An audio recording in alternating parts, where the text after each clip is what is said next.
Mari Roh Kudus, Engkau mengajar kami pada malam hari ini. Pimpin kami di waktu-waktu mendatang ini Tuhan. Bicara buat kami, terobosi kami Tuhan. Tegur kami, koreksi kami. Kami mau kami keluar dari ruangan ini, kami menjadi pelaku-pelaku firman-Mu. Bahkan kami mengalami Engkau dalam kehidupan kami sehari-hari. Dan Tuhan, kami juga ingin mengakui bersama bahwa tanpa Tuhan Yesus kami nggak bisa apa-apa. Oleh sebab itu kami butuh sama firman-Mu, kami butuh sama pribadi-Mu. Untuk menuntun kami untuk menjadi teman baik dalam kehidupan kami sehari-hari. Saat ini mari urapi setiap kami. Roh Kudus, Engkau ambil alih. Pimpin setiap kami kepada segala kebenaran-Mu. Kami siap mendengar saat ini hanya di dalam satu nama yang berkuasa, yaitu nama Tuhan Yesus Kristus. Amin. Amin. Silahkan duduk. Boleh kasih tepuk tangan buat worship leader, singers, dan para musicians. Shalom saudara semua. Apa kabar saudara? Semua masih percaya Yesus? Masih baca Alkitab? Jangan sampai enggak ya. Saya mengucapkan terima kasih buat Pastor Aswin dan Ibu dan semua jajaran leaders di Bethany Nginden yang memberikan saya kesempatan untuk saya bisa melayani saudara pada malam hari ini. Kita langsung lihat Alkitab kita bersama dalam kitab Lukas pasalnya yang ke-18, ayatnya yang ke-35 sampai dengan ayatnya yang ke-43. Lukas 18, ayatnya yang ke-35 sampai dengan ayat yang ke-43 itu judul perikop di atasnya adalah Yesus menyembuhkan seorang buta dekat Yeriko. Oke, Alkitab bilang begini. Waktu Yesus hampir tiba di Yeriko, ada seorang buta yang duduk di pinggir jalan dan mengemis. Waktu orang itu mendengar orang banyak lewat, ia bertanya, "Apa itu?" Kata orang kepadanya, "Yesus orang Nazaret lewat." Lalu ia berseru, "Yesus anak Daud, kasihanilah aku." Maka mereka yang berjalan di depan menegur dia supaya ia diam. Namun semakin keras ia berseru, "Anak Daud, kasihanilah aku." Lalu Yesus berhenti dan menyuruh membawa orang itu kepadanya. Dan ketika ia telah berada di dekatnya, Yesus bertanya kepadanya, "Apa yang kau kehendaki supaya aku perbuat bagimu?" Jawab orang itu, "Tuhan, supaya aku dapat melihat." Lalu kata Yesus kepadanya, "Melihatlah engkau, imanmu telah menyelamatkan engkau." Dan seketika itu juga melihatlah ia, lalu mengikuti dia sambil memuliakan Allah. Seluruh rakyat melihat hal itu dan memuji-muji Allah. Saya percaya semua saudara pernah membaca cerita ini. Dan 2 minggu lalu saya sempat bicara juga di tempat ini. Tapi dari perikop yang berbeda, dari Injil Markus pasal yang ke-10. Karena ceritanya sama, tapi Injil Markus lebih detail ya, ada namanya. Pengemis yang buta ini ada namanya Bartimeus, bapaknya namanya Timeus. Dan Lukas juga mencatat cerita ini, bahwa cerita ini terjadi di pinggir kota Yeriko. Nah, yang gak ditulis oleh Lukas dan Markus adalah bahwa orang ini bukan hanya pengemis dan buta, tapi dia terkena kusta. Karena dilihat dari semua detail-detail yang ada, orang ini dinyatakan terkena kusta. Karena apa? Satu, dia tinggal di pinggir kota Yeriko. Orang zaman dulu kalau terkena kusta, lepra, biasanya dia diusir dari tengah kota. Dia nggak boleh tinggal dekat Nginden, dia nggak boleh tinggal dekat-dekat Manyar. Dia harus menyingkir ke pinggir kota. Nggak boleh tinggal, karena apa? Takut nularin yang lain. Dan yang kedua, dia punya dress code. Dress code-nya namanya jubah. Oke? Dan cerita ini adalah cerita yang sangat luar biasa. Waktu Yesus lewat di pinggir kota Yeriko, dan dia tahu itu Yesus yang lewat, dia mulai berteriak, "Yesus anak Daud, kasihanilah aku." Orang banyak yang mendengar menyuruh dia diam. Jangan berisik. Kata Alkitab, semakin disuruh diam, semakin kuat dia berseru, "Anak Daud, kasihanilah aku." Akhirnya Yesus tercuri perhatiannya dan Yesus menyuruh murid-muridnya untuk memanggil pengemis ini. Dan waktu sudah di depan Yesus, Yesus bertanya pertanyaan yang mahal sekali. "Apa yang kamu kehendaki aku perbuat bagi kamu?" Lalu orang buta ini menjawab, "Tuhan, aku pengen melihat. Dan saat itu juga Yesus menyembuhkan dia. Sekali lagi, cerita ini adalah cerita yang sangat luar biasa. Tapi malam hari ini saya ingin mengajak saudara-saudara semua di Bethany Nginden untuk kita melihat cerita ini dari angle yang berbeda. Coba kita lihat lagi ayat yang ke-36. Lukas 18 ayat yang ke-36. Waktu orang itu mendengar orang banyak lewat, ia bertanya, apa itu?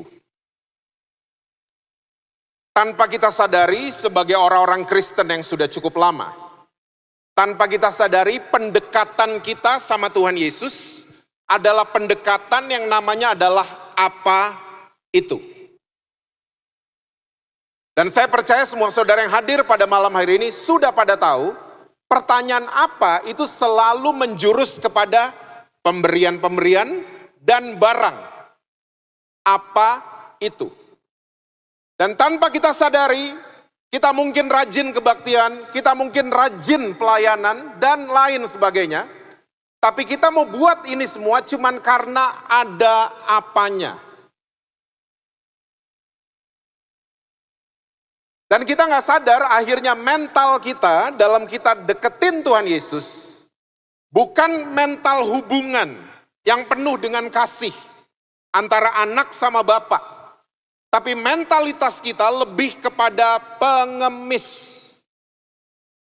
Kita cuman deketin Tuhan, kita rajin kebaktian, cuman mau minta-minta sama Tuhan Yesus. Pertanyaan kita selalu adalah, apa itu?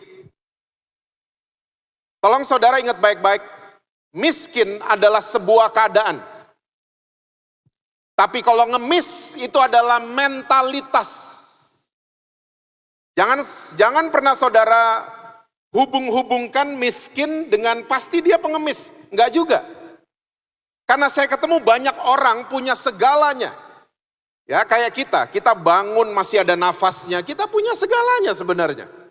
Kita masih sehat, masih bisa ikut doa malam, masih bisa datang kebaktian, masih bisa nyetir mobil, masih sehat, dan lain sebagainya. Tapi ternyata mental kita dalam kita deketin Tuhan Yesus adalah mentalitas pengemis. Kita cuman kerjanya minta-minta selalu sama Tuhan. Pendekatan kita apa itu? Saudara nggak lupa pasti di Yohanes pasal yang kedua, saudara bisa baca nanti di rumah. Diceritakan di Yohanes pasal yang kedua, Yesus marah sama pedagang-pedagang. Marah besar. Dan Yesus marahnya itu pakai fisik. Kalau saudara baca di Yohanes 2 ayat yang ke-15, yang bikin cambuknya yaitu Yesus sendiri. Yang jungkir balikin meja, itu Yesus sendiri. Yesus gak suruh Petrus, bikinin cambuk, Yesus gak suruh Yohanes, tolong jungkir balikin meja. Tapi dia bikin semuanya sendiri. Dan dia marah sama pedagang.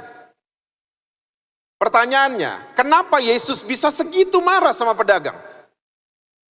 Petrus yang jelas-jelas menyangkal Yesus. Yesus gak cambuk Petrus loh. Yudas berkhianat. Yesus gak jungkir balikin Yudas. Enggak. Siapa lagi yang paling nyebelin? Orang Farisi dan ahli Taurat. Mereka kalau bertanya, pertanyaan mereka itu dari self-righteous. Mereka merasa diri mereka benar. Jadi mereka kalau mengungkapkan pertanyaan, mereka pengen menjatuhkan Yesus. Yesus gak pernah marah sama orang Farisi dan ahli Taurat.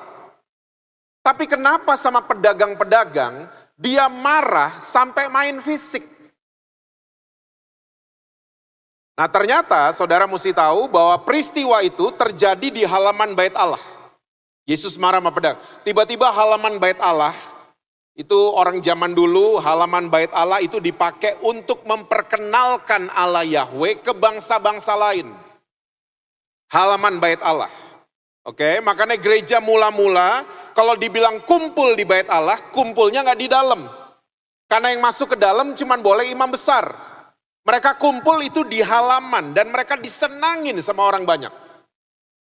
Nah tiba-tiba hari itu halaman bait Allah jadi kayak pasar. Orang jual beli dan Yesus marah sama pedagang-pedagang hari itu. Dan Yesus mau kirim sinyal sampai hari ini dan generasi mendatang. bahwa pedagang selalu punya dua mentalitas. Mentalitas pedagang yang pertama adalah untung buat saya mana? Betul apa betul? Gak ada pedagang yang cari rugi, gak ada. Ada proyek rugi gitu terus pedagangnya ngomong gini, saya ikut dong proyek itu, gak ada. Semua pedagang selalu mau cari untung. Dan sekali lagi dalam sistem perdagangan itu gak apa-apa. It's very normal. Tapi kalau mentalitas seperti itu dibawa-bawa ke hubungan kita dengan Tuhan, nah ini yang masalah. Kita cuma deketin Tuhan, cuman kalau ada untungnya. Kalau rugi, entar dulu. Kalau nyusahin, entar dulu. Malam hari ini saya ingin mengajak saudara-saudara untuk kita mengingat kembali Daniel and his friends sama Nabi Habakuk yang gak pernah memberikan kondisi sama Tuhan. Apapun yang terjadi, kami tetap cinta sama Tuhan. Seharusnya gitu dong. Ya, Daniel 3, saudara masih ingat? Waktu mereka sudah diperhadapkan dengan perapian yang menyala-nyala, 3 temannya Daniel cuma ngomong gini, kami percaya Tuhan yang kami sembah sanggup melepaskan kami dari perapian yang menyala-nyala itu. Tapi jika tidak, kami gak akan pernah tunduk sama patung buatan Nebukadnezar. Wow. Nabi Habakuk, saudara bisa baca Habakuk 3 ayat 17 dan 18. Bahasa sekarangnya, walaupun gak panen, walaupun kebun anggur gak ada buahnya, dan lain sebagainya, aku tetap mau bersorak-sorak, sorak-sorai kepada Tuhan Allahku. Seharusnya mentalnya orang Kristen kayak gini. Gak memberikan kondisi sama Tuhan Yesus. Apapun yang terjadi, saya mau tetap sayang sama Tuhan Yesus. Lumayan yang amin 11 orang. Lalu mentalitas pedagang yang kedua. Pedagang selalu mau saingan sama toko sebelah. Betul apa betul? Toko sebelah parkiran 20, oh kami mesti 30. Toko sebelah tutup jam 4, kami jam 5. Sekali lagi dalam sistem perdagangan, it's very okay. Bikin kayak gitu. Tapi kalau mentalitas seperti itu dibawa ke rumah Tuhan, nah ini yang bahaya. Dan banyak banget orang Kristen kalau pelayanannya udah established, kita mulai lirik-lirik sebelah. Ya, oh dia gini, oh dia gitu, oh dia khotbahnya begini, dan lain sebagainya. Makanya tubuh Kristus sulit banget bersatu sampai hari ini. Karena mungkin banyak orang yang berdagang dalam tanda kutip di dalam rumah Tuhan. Kita saingannya jadi gak sehat. Kita saling sikut-sikutan. Kita merasa gereja kita lebih benar dari yang lain. Makanya murid-muridnya Yesus teringat. Saudara bisa baca di Yohanes 2 ayat 18. Justru cintaku akan rumahmu menghanguskan aku. Itu perkataan Raja Daud. Saya berdoa jemaat Bethany Nginden, saudara datang ke rumah Tuhan, mental saudara kayak Raja Daud. Saya cinta sama rumah Tuhan dan tolong Tuhan hanguskan sifat-sifat yang masih gak beres. Hanguskan semua karakter yang gak benar di matamu. Seharusnya kita gitu kalau kita cinta sama rumah Tuhan. Bukan bikin rumah Tuhan jadi kayak pasar. Cuman semua pengen ngeruk keuntungan, ya semua pengen saing-saingan doang. Merasa paling benar, yang lain salah.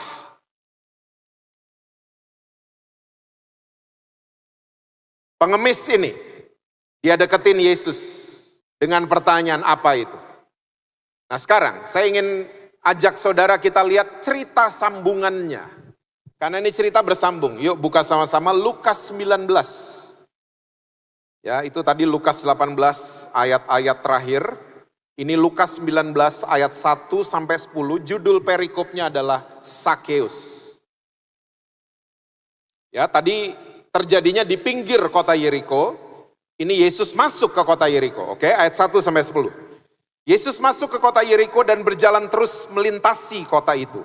Di situ ada seorang bernama Sakeus, kepala pemungut cukai, dan ia seorang yang kaya. Ia berusaha untuk melihat orang apakah Yesus itu, tapi ia tidak berhasil karena orang banyak, sebab badannya pendek.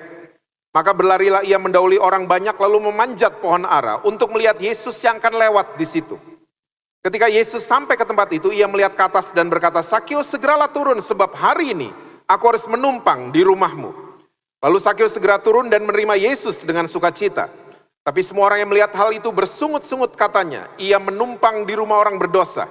Tapi Sakeus berdiri dan berkata kepada Tuhan, "Tuhan, setengah dari milikku akan kuberikan kepada orang miskin," bukan kepada pengemis ya saudara. "Dan sekiranya ada sesuatu yang kuperas dari seseorang, akan kukembalikan 4 kali lipat." Kata Yesus kepadanya, "Hari ini telah terjadi keselamatan kepada rumah ini, karena orang ini pun anak Abraham. Sebab anak manusia datang untuk mencari dan menyelamatkan yang hilang." Jadi waktu Yesus selesai sama pengemis yang buta itu, Yesus masuk ke kota Yeriko. Nah, saudara mesti tahu orang Yeriko itu punya kebiasaan. Kalau ada orang viral mau lewat, ada orang terkenal mau lewat, mereka semua keluar rumah. Orang Yeriko. Dan kalau mereka punya anak-anak, anak-anak mereka akan ditaruh di atas pohon. Itu kebiasaan orang Yeriko. Jadi saudara jangan pikir cerita Yesus sama Sakeus kayak di buku sekolah minggu. Ya, cuman ada Yesus, pohonnya cuman satu, lalu ada Sakeus. Saudara jangan mikir seperti itu. Karena ini rame sekali. Waktu Yesus mau lewat, ternyata Yesus viral ya hari itu. Yesus mau lewat, mereka semua keluar. Dan ada seorang kepala pemungut cukai, Alkitab catat. Pemungut cukai itu banyak, dia chiefnya. Dan dia kaya. Wow, eselon 2 aja 500 M saudara. Saya baca di mana berita itu ya, saya lupa. Well, anyway, dia kepala pemungut cukai. Dan saudara, for your info, pemungut cukai itu dibenci sama orang Yahudi. Kenapa? Karena mereka memutuskan untuk bekerja buat penjajah Romawi. Jadi mereka pungut cukai, mereka nggak cuma pungut, mereka meras orang-orang Yahudi dan semua cukainya dikasih ke Kaisar Romawi. Jadi orang Yahudi nggak suka sekali sama pemungut cukai. Nah di Indonesia pernah terjadi, ya ada tentara dulu dibikin sama Belanda, namanya Tentara Hindia Belanda. Bahasa Belandanya kenil, ya. Di Pulau Jawa ada 13.000 tentara Indonesia atau warga Indonesia yang sign up, yang ikut join. Ambon ada 4.000, Manado ada 5.000. Kenapa saya tahu? Karena opa saya tentara kenil. Opa saya. Sadis. Dan waktu dia memutuskan join sama tentara Belanda, tetangganya semua jadi benci dan gak suka sama opa saya. Sampai dia sempat lari ke Papua. Karena dibenci sama komunitasnya. Ya, dibenci sama neighborhoodnya. Orang-orang gak suka sama opa saya. Karena dia collab sama tentara Belanda. Nah sama. Pemungut cukai, makanya Yesus bilang di ayat yang ke-9. Orang ini adalah anak Abraham, jelas dia orang Yahudi.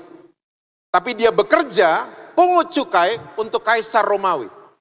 Orang Yahudi gak suka sama pemungut cukai. Gak suka. Nah hari itu Alkitab jelas catat. Dia orang yang kaya, dia pasti punya posisi. Dibilang dia kepala, dia punya posisi. Setahu saya, orang-orang di Jakarta kalau punya posisi, mereka biasanya nggak mau ngantri, saudara. Nggak mau ngantri. Ya, antre bioskop, mereka suruh asistennya. Antre apa lagi? Blackpink, mereka nggak mau. Mereka suruh asistennya duluan, mereka nggak mau ngantri. Tapi Sakeus waktu dia nggak bisa melihat Yesus, dia nggak pulang loh. Tapi dia menyamakan dirinya menjadi seperti kanak-kanak. Naik ke atas pohon. Dan saudara mesti tahu, Yesus itu selalu tahu kalau dirinya dicari. Makanya saudara, apapun keadaan saudara malam hari ini, jangan pernah stop mencari Tuhan Yesus. Karena Tuhan Yesus selalu tahu kalau dirinya dicari. Ingat, ini pohon banyak sekali anak-anak, lagi rame kota Yeriko, tapi yang didatengin adalah pohon aranya Sakeus sama Tuhan Yesus. Nah coba lihat ayat yang ketiga. Lukas 19 ayatnya yang ketiga. Ia berusaha untuk melihat orang apakah Yesus itu. Kalau saudara lihat Alkitab bahasa Inggris, Alkitab bahasa Inggris menulisnya who he was. Present tense-nya who he is. Dia pengen lihat siapa itu Yesus. Tadi pertanyaannya pengemis, apa itu?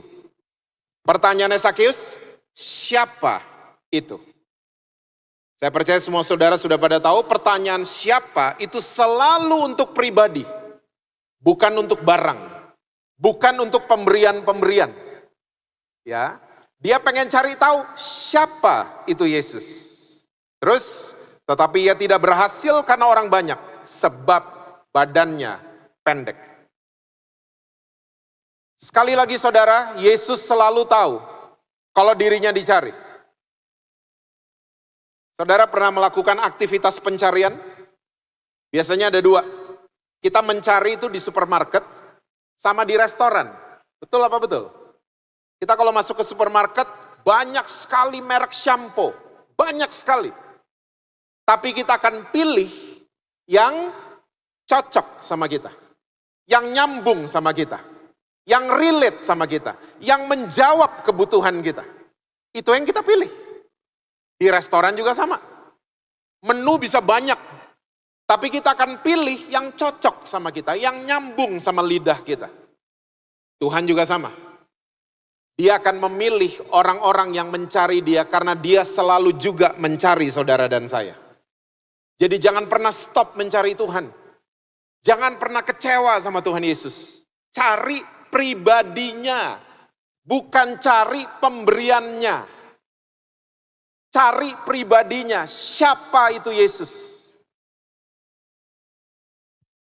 Yesus bilang sama Sakeus, Sakeus segera turun. Sebab hari ini aku harus menumpang di rumahmu. Ya, Alkitab bahasa Inggris sebenarnya lebih tepat abide, tinggal, nginep. Aku harus nginep. Bayangin, Yesus mau tinggal di rumahnya Sakeus. Orang berdosa. Orang yang suka meras orang lain. Meras sesama sukunya. Sakeus menerima Yesus dengan sukacita. Orang mulai mencibir. Dia nggak tahu tuh orang berdosa. Orang-orang mencibir. Dan waktu Yesus sudah di rumah Sakeus, Sakeus berdiri. Sakeus mesti banyak berdiri saudara karena badannya pendek. Dia berdiri dan dia kasih pengumuman, Tuhan, setengah dari milikku, setengah aset, saya akan bagi ke orang miskin, bukan kasih ke pengemis. Kalau ada istrinya, mungkin istrinya ngomong gini, udah stop, setengah udah habis. Sakeus lanjut loh, dan kalau aku pernah peras orang lain, aku akan kembalikan 4 kali lipat. Wow. Lihat, orang kalau berjumpa sama pribadinya Yesus, justru dia yang mau memberi. Bukan jadi minta-minta. Bukan jadi pengemis. Sakeus berubah. Makanya habis itu komentar Yesus, salvation just came to this house. Keselamatan telah datang di rumah ini. Karena orang ini pun anak Abraham. Sebab anak manusia datang untuk mencari. Yesus selalu mencari.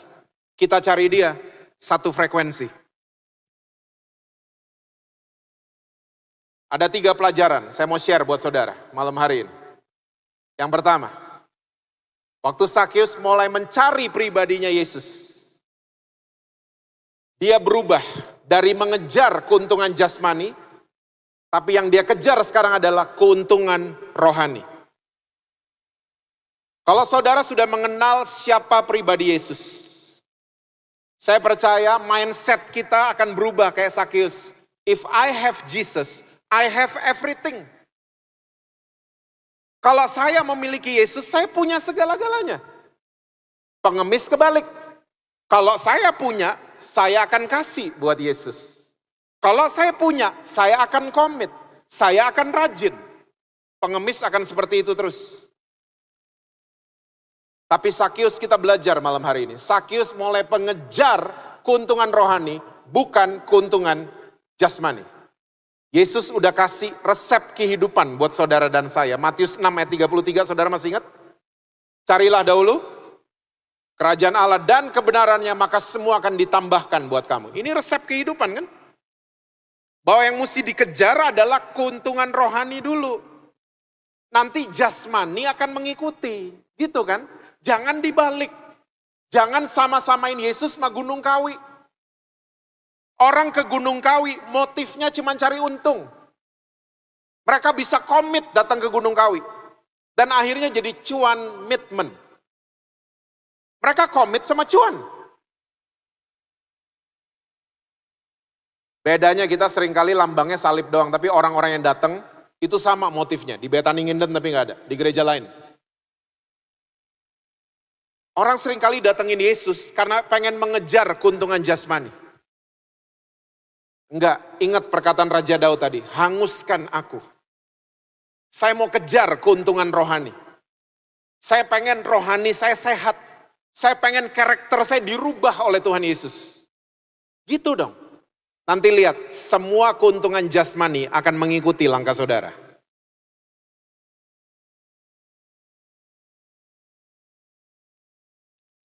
Tambahan itu bahasa lainnya bonus. Beli mobil dapat payung. Payung itu bonus. Yang mesti dibawa ke bengkel mobilnya, bukan payungnya. Mobilnya. Nah, jangan sampai kita pernah salah fokus, salfok kata anak-anak sekarang. Waktu tambahan datang, kita salah fokus. Fokus kita jadi ke bonus. Enggak. Apapun bonus dari surga, tetap kejar keuntungan rohani. Apapun keadaan. Yang setuju bilang amin. Yang pertama. Yang kedua, matematikanya Sakius berubah. Berubah semuanya. Dia pemungut cukai, biasanya nih orang detail, sama angka dia detail. Tapi matematikanya Sakius hari itu berubah. Setengah dari asetku, saya akan kasih ke orang miskin. Dan kalau saya pernah peras orang lain, saya akan kembalikan 4 kali lipat. Matematikanya berubah. Saudara mesti tahu, di perjanjian lama setelah hukum Taurat disahkan, itu matematikanya sangat-sangat linear. Saudara tahu linear? Linear itu ilmu pasti. 2 tambah 2, 4. Yang jawab 3,9 gak lulus. Karena dia ilmu pasti. Tanggal ulang tahun saudara dan saya itu linear. Kalau tanggal ulang tahun kita di paspor, di SIM, di KTP, beda-beda, masalah kita kemana-mana. Karena dia linear, dia ilmu pasti. Nah, matematikanya perjanjian lama under hukum Taurat, linear banget. Tuhan kayak ketebak. Kita baik, Tuhan sayang. Kita jahat, kita dihukum sama Tuhan. Dan itu kebawa sama orang Kristen sampai hari ini. Sakius enggak. Dia menerima Yesus dengan sukacita, bukan dengan tertuduh. Tapi masih banyak orang Kristen sampai hari ini suka tertuduh. Karena matematikanya Gramedia banget. 2 tambah 2, 4. Makanya kita gampang tertuduh. Kita telat bangun gak ke gereja, makan keselak duri ikan. Ini pasti karena gak ke gereja. Kita gitu-gitu mikirnya. Kita diizinkan sakit sama Tuhan. Kita bilangnya Tuhan, saya terima hukuman dari Tuhan. Kita selalu, kalau ada yang gak enak, kita pikir itu Tuhan lagi hukum kita. Nah semua ini ternyata, kalau ditarik garis, semua karena matematika kita, ya, itu sangat linear. Kita kayaknya bisa nebak Tuhan. Saya mau bertanya sama saudara, saudara pernah lihat matematikanya perjanjian baru? Saya percaya semua saudara pernah lihat tapi saudara gak pernah mikirin. 5 tambah 2 sama dengan 5.000 surplus 12. Ini matematika dari mana? Di Gramedia gak ada. Juara kelas manapun, cum laude lulusan manapun gak akan pernah ketemu sama dengannya di mana. Gak akan pernah ketemu. 5 roti 2 ikan, 5.000 orang makan, surplus 12 bakul. Bukti berikut. Pernah baca cerita janda masuk ke bait Allah kasih 2 peser uang? Waktu Yesus ngelihat, Yesus bilang ini, itu persembahan paling besar. Loh, gimana ngitungnya? Hah? Kalau Yesus kepala cabang bank hari ini, dipecat pasti Yesus. Kok nasabah paling kecil dibilang paling besar? Donatur yang sudah nyumbang 1 M misalnya. Hari itu, tersinggung gak sama Yesus? Tersinggung pasti, enak aja tuh gondrong, gue udah ngasih jutaan dolar. Dibilang janda itu paling besar. Tersinggung pasti orang-orang sama Yesus. Matematikanya gimana? Bukti berikut, pernah baca cerita tentang perumpamaan pengerja kebun anggur? Ada yang datang pagi, datang siang, datang sore, dibayarnya sama semua, melanggar undang-undang tenaga kerja. Yang paling gak jelas matematikanya adalah sebelahnya Yesus di atas kayu salib. Ingat baik-baik saudara.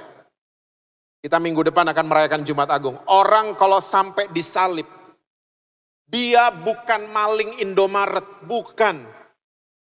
Dia penjahat kelas kakap. Jahat ini orang. Ketangkep, masuk pengadilan, dijatuhin hukuman mati. Disalib. Udah mau mati, jahat loh nih orang. Dia cuman ngomong 1 kalimat sama sebelahnya. Ingat saya dong, cuman gitu dong. Habis dia ngomong gitu, dia bersama-sama Yesus di Taman Firdaus. Semua yang dia buat, gak ada yang dihitung. Wow. Karena matematika perjanjian baru, rumusnya udah berubah. Bukan linear lagi. Tapi rumus matematika perjanjian baru adalah apa yang gak pernah didengar. Gak pernah dilihat manusia. Gak pernah timbul dalam hati. Itu disediakan Tuhan bagi orang-orang yang sayang sama dia.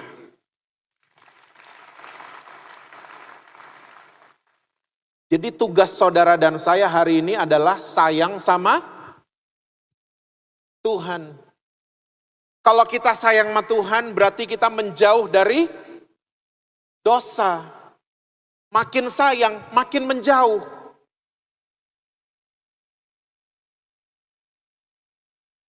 Saudara tolong ingat baik-baik. Waktu saudara ketiduran, gak bisa, lupa baca Alkitab. Saudara telat bangun. Sampai gak bisa kebaktian mungkin di gereja. Saya mau kasih tahu saudara, Tuhan Yesus tetap sayang sama saudara. Tapi waktu saudara mulai komit, saya mau belajar firman Tuhan. Saudara mulai komit, saya mau datang kebaktian. Saya mau dengerin firman Tuhan. Itu tandanya saudara semakin sayang sama Tuhan. Nanti lihat, orang yang sayang sama Tuhan, apa yang mereka gak pernah lihat, gak pernah mereka pikirin sebelumnya, Tuhan akan sediakan buat kehidupan saudara. Matematika kita harus berubah. Kayak Sakyus. Berubah hitungan soal Tuhan, berubah. Yang ketiga, yang terakhir. Sakyus bersedia masuk dengan apa yang namanya proses.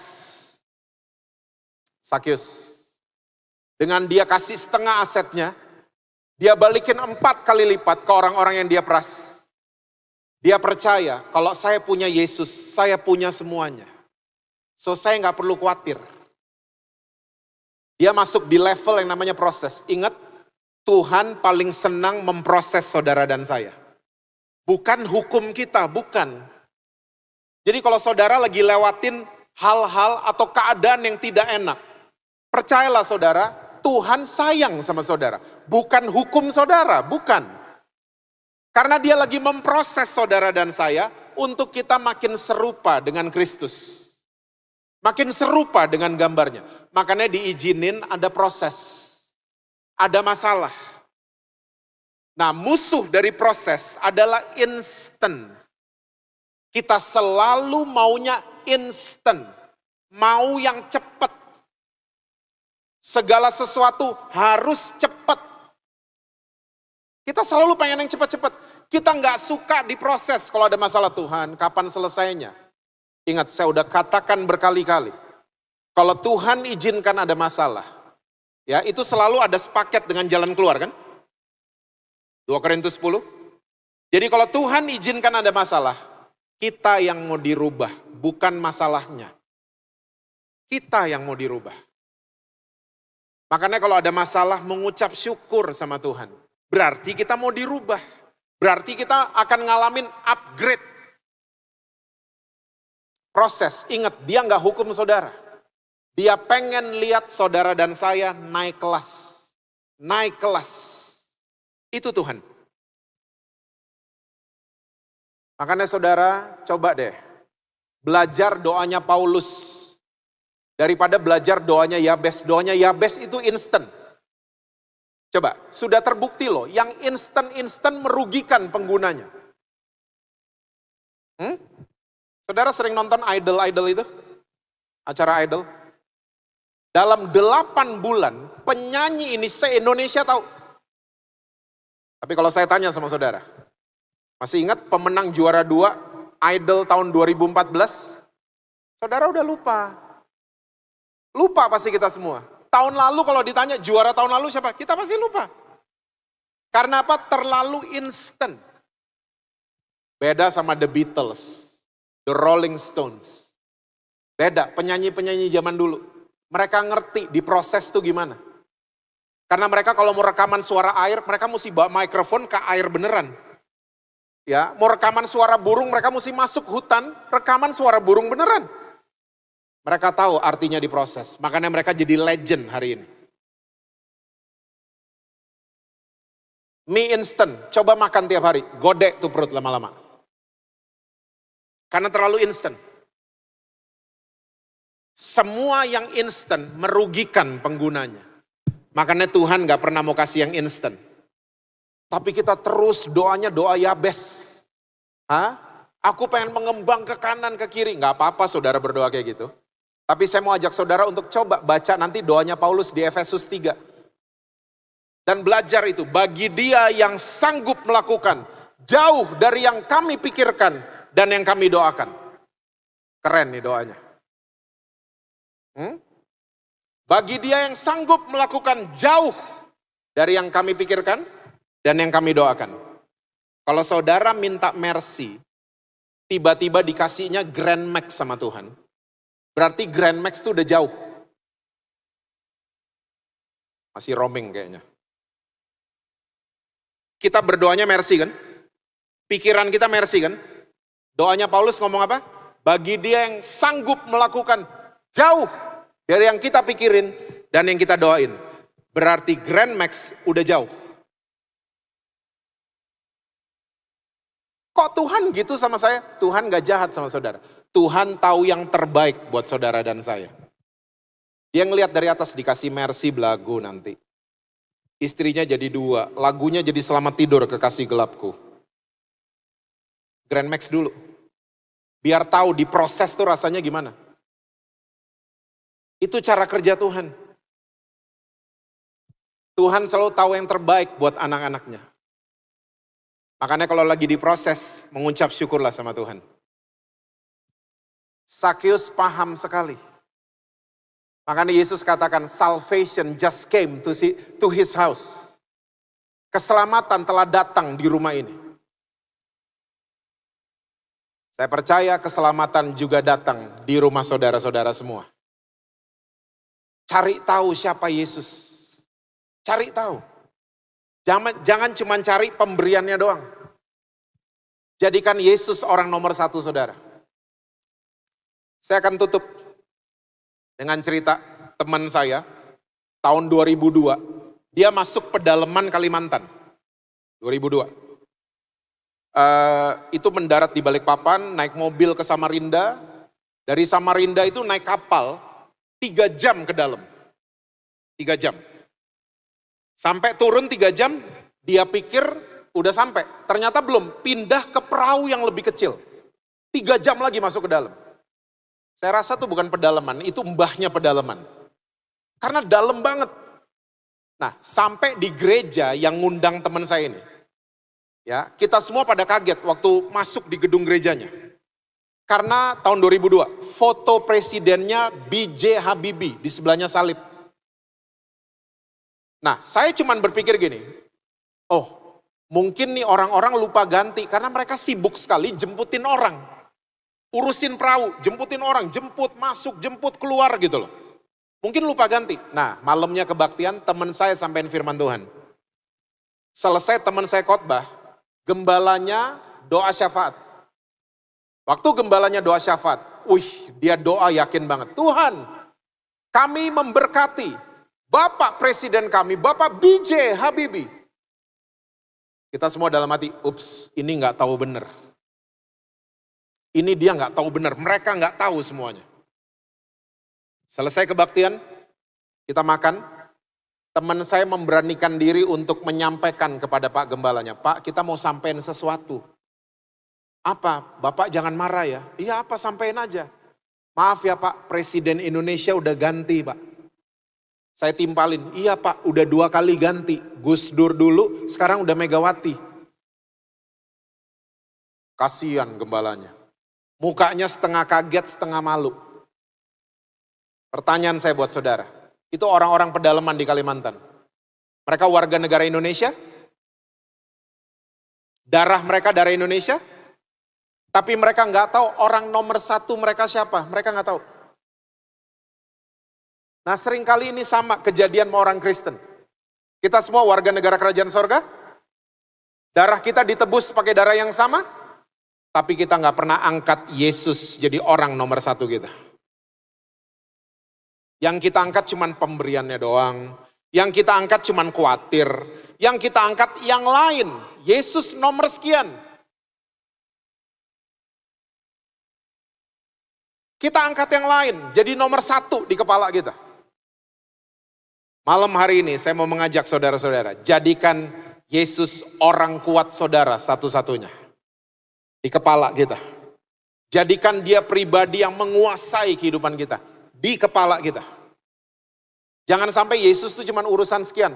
Saya sering banget didatengin orang kayak, Pak, kayaknya rumah saya lantai 2 belum bersih Pak. Kenapa? ART gak balik? Bukan gitu Pak.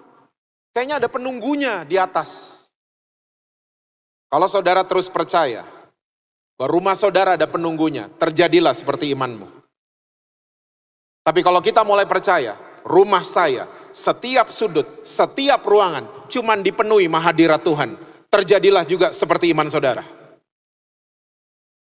Makanya angkat Yesus jadi orang nomor 1 kita. Kayak Sakeus hari itu dia mau jadikan Yesus segala-galanya. Ya, dia pengen kenal pribadinya. Rasul Paulus juga sama. Dia menganggap semua yang lain sampah.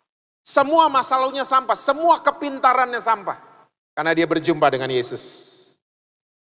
Saya berdoa, saudara-saudara malam hari ini, saudara akan mengalami perjumpaan pribadi dengan Tuhan Yesus. Saya percaya kita semua kalau kita punya Yesus, kita punya segala-galanya. Tuhan berkati saudara-saudara semua. Selalu sukses dengan apapun yang saudara kerjakan. Harmonis di rumah dan rekening BCA selalu penuh buat saudara.